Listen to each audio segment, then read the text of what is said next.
सुखा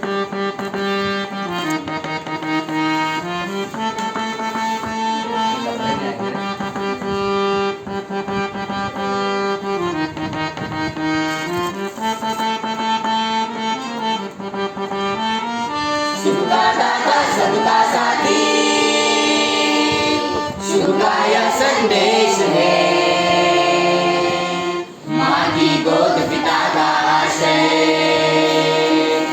मेरा मध्य प्रदेश है। सुखा दाता सबका साथी, शुभ का यह संदेश है। माँ की गोद पिता का आश्रय, मेरा मध्य प्रदेश है। एक संस्कृत श्लोक के पंक्तियों का अर्थ बताना चाहूंगा, जिसकी आवृत्ति मैं बचपन से कर रहा हूं और जिसकी आवृत्ति प्रतिदिन लाखों मनुष्य किया करते हैं। जैसे विभिन्न नदियां भिन्न भिन्न स्रोतों से निकलकर समुद्र में मिल जाती हैं, उसी प्रकार हे प्रभु भिन्न भिन्न रुचि के अनुसार विभिन्न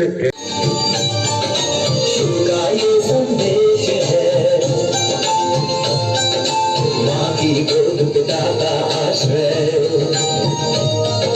मेरा मध्य प्रदेश है। हाथों को धीरे धीरे ऊपर उठाइए,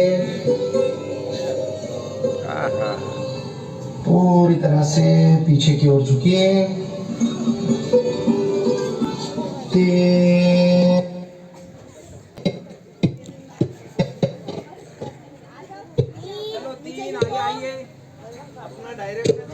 में जमीन पर टिकाए ना, पीछे ले जा सकते, पीछे ले जाए। दायां पैर दोनों हाथों के बीच में, बाएं पैर का घुटना जमीन पर टिका हुआ। चल आगे पीछे हो जा। आने का प्रयत्न, नाभि की ओर दृष्टि। 6 अष्टांग नमस्कार। हाथों और पैरों के पंजे जमीन पर लगे हुए, घुटने, छाती और ठुड्डी। 8 अंग, 2 पैर, 2 घुटने, 2 हाथ, छाती और ठुड्डी। अष्टांग नमस्कार। 7 आगे की ओर श्वास भरते हुए भुजंगासन की स्थिति में पूरे शरीर को ऊपर की ओर खींचे। 8 पुनः पर्वतासन। नितंबों को ऊपर की ओर उठाइए, एड़ियों को जमीन पर लगाने का प्रयास, नाभि की ओर ध्यान।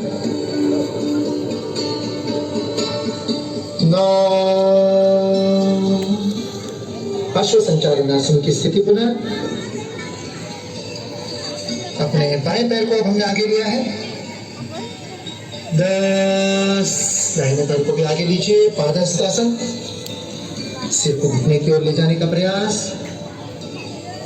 11 हस्तोत्तानासन। 12 प्रार्थना की मुद्रा। 1 चक्र समाप्त हुआ।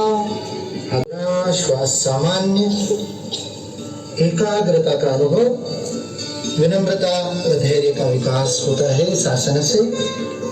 2 हस्तोत्तानासन। हाथों को फैलाइए, ऊपर की ओर उठाइए, फिर पीछे झुकिए। संतुलन को बनाए रखिए, आकाश की ओर देखिए। श्वास भरते हुए ये प्रक्रिया होती है। पेट के अंदर के अवयवों का व्यायाम होता है, पाचन क्रिया में लाभदायक, लंबाई बढ़ाने में भी। 3 धीरे धीरे आगे झुकिए, श्वास को छोड़ते हुए पादहस्तासन की स्थिति में। हथेलियों को पैरों के पंजों के पास धरते सिर को घुटने की ओर ले चले। रीढ़ को लचीला बनाता है। आगे की ओर झुकने के कारण सिर में रक्त का प्रवाह बढ़ता है, आंखों की रोशनी को बढ़ाने में प्रयोग होता है। 4 अश्व संचालनासन। बाएं पैर को अधिकतम पीछे की ओर ले जाए, दाहिने पांव दोनों हाथों के बीच में। श्वास भरते हुए इसे करना है। आमाशय के ऊपर जो दबाव पड़ रहा है उसे अनुभव कीजिए। 5 पर्वतासन। दाहिने पैर को भी पीछे ले जाइए, एड़ियों को जमीन पर लगाने का प्रयास, दृष्टि नाभि की ओर। श्वास छोड़नी है पूरी तरह से। करो ना, 6 अष्टांग नमस्कार। सही से करो। क्या नाम तुम्हारा? पैरों के पंजों को पीछे फैलाइए, फिर घुटनों को टिकाइए, छाती और फिर सो जाओ, बिल्कुल सो जाओ। ये 12th क्लास। 7 आगे की ओर खींचे, ऊपर देखिए, पूरी तरह से ऊपर उठाइए। रीढ़ की हड्डी को आराम मिलता है। जब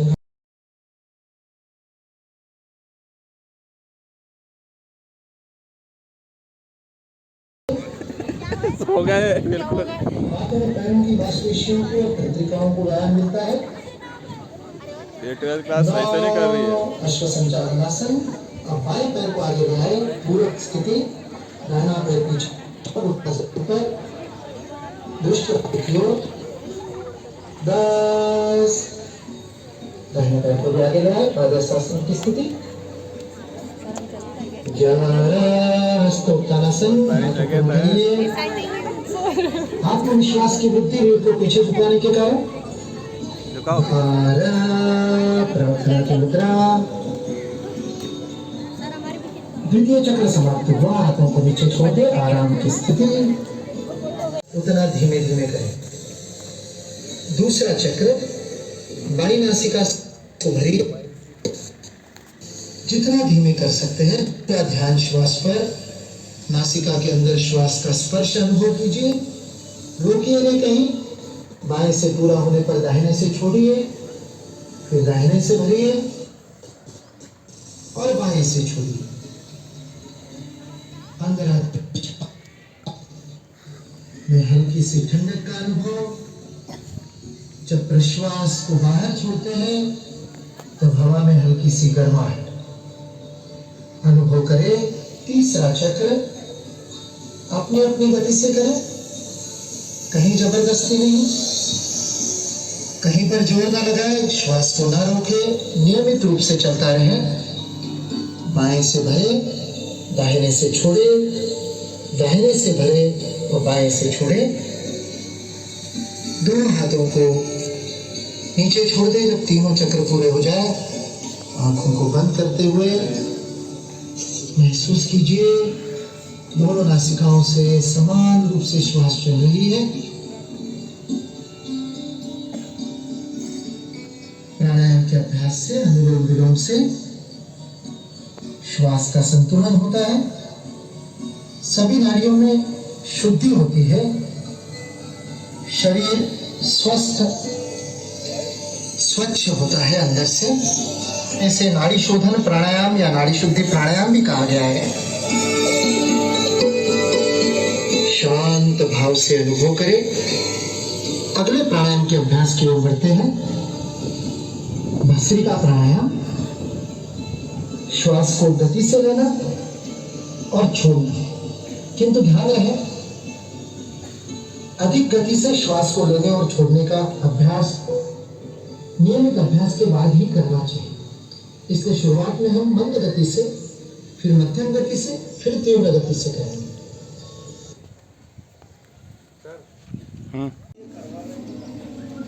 देशमुख सर, जोर से भौरे गुंजन करो। तुरंत हंसेंगे, बातचीत करेंगे आपस में तो उससे नुकसान होगा, क्योंकि यह मस्तिष्क की कोशिकाओं को उत्तेजित किया है। शांत कीजिए, धीमे धीमे श्वास भरिए और छोड़िए। और अब हम करेंगे भ्रामरी प्राणायाम। रिलैक्स हो जाए। भ्रामरी का अभ्यास अत्यंत आनंददायी होता है, किंतु ध्यान रहे अभ्यास करते समय आनंद का प्रकटीकरण नहीं करना है, बात नहीं करनी, हंसना नहीं है, गंभीरता से इसे करना है। भ्रामरी प्राणायाम के लिए हम मुद्रा को लेते हैं, हमारे अंगूठों को कान में रखिए, कानों के अंदर षणमुखी मुद्रा या सुनमुखी मुद्रा इसे कहते हैं। उंगलियों को क्रमशः अपने भौहों के ऊपर और नासिका के पास, सबसे छोटी उंगली होठों के ऊपर, बीच की 2 उंगलियां नासिका के पास। दबाए नहीं, बंद नहीं करें, हल्के से रखिए। गहरी श्वास को भीतर भरिए और नाक से ही श्वास को छोड़ते हुए मादा भ्रमर के गुंजन के समान ध्वनि निकालनी है।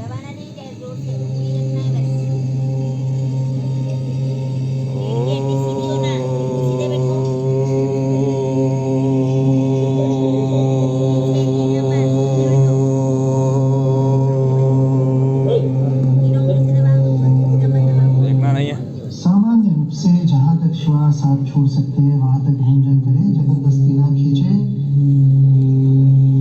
गुंजन के स्पंदनों का अनुभव करें। बावरे जैसे गुंजन करना है। श्वास को छोड़ते समय गुंजन, बीच में श्वास को भरना है। अपने गति से क्रम से करें। श्वास को भरें, छोड़ते हुए भ्रामरी की गुंजन। बावरे जैसी आवाज करिए।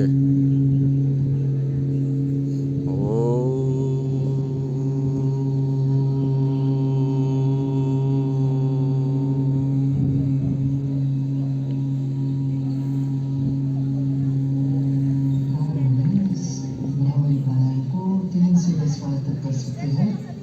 फिर धीरे धीरे अभ्यास हो जाए तो प्रतिदिन 21 पीठ सीधी रखिए। से अत्यंत लाभदायी होता है। हाथों को नीचे छोड़ दीजिए। रीढ़ की हड्डी सीधी बना के आंखों को बैठिए बंद रखिए। और रोज करना है इनको। मेमोरी क्षमता बढ़ती है इससे। नमस्कार और प्राणायाम के अभ्यास के द्वारा हमारे मेमोरी मन पावर में बढ़ता है इससे। ऊर्जा, आनंद, तेज का जो संचार हुआ है उसे अनुभव करें। बायोलॉजी गद्देदारी से, उंगलियां नहीं, न दबाए न मले, केवल रखें हल्के से। आंखों को सेक पहुंचा रहे हैं। धीरे से चेहरे को सहलाते हुए हाथों को नीचे छोड़ दें। अंदर आते प्रकाश का अनुभव करते हुए धीरे धीरे आंखों को खोलिए। प्रथम दृष्टिपात पर मुस्कुराइए। मुस्कुराना भी है। हम सभी संकल्प लें कि सूर्य नमस्कार और प्राणायाम को रोज करें। इसी ऊर्जा और उत्साह से दैनिक जीवन में बोलिए ना, रोज करना है। ये व्यायाम मन के साथ मस्तिष्क को भी दृढ़ता प्रदान करता है। कहा गया है कि जब दिमाग कमजोर होता है तो परिस्थितियां समस्या बन जाती हैं।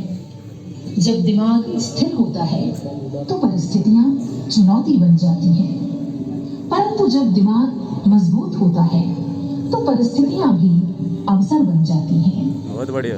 अब सूर्य नमस्कार के अंत में राष्ट्रगान होगा।